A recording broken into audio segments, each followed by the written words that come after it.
Zikir Pikir karya Din saja. Begitulah aku berpikir saat membaca dan mengerti maksud tujuannya.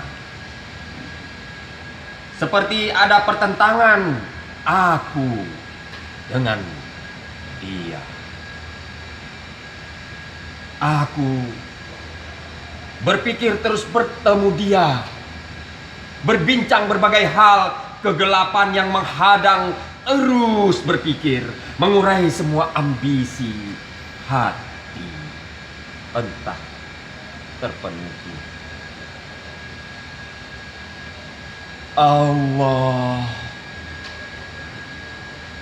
haruskah mempertegas keinginan hingga pikir dapat menjinakkan perasaan, meluluhkan segala yang hitam?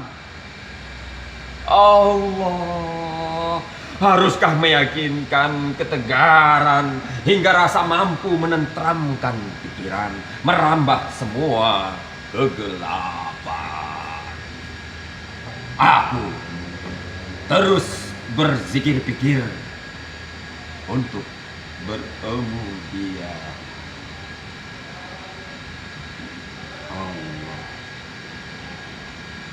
Banda Aceh 1990.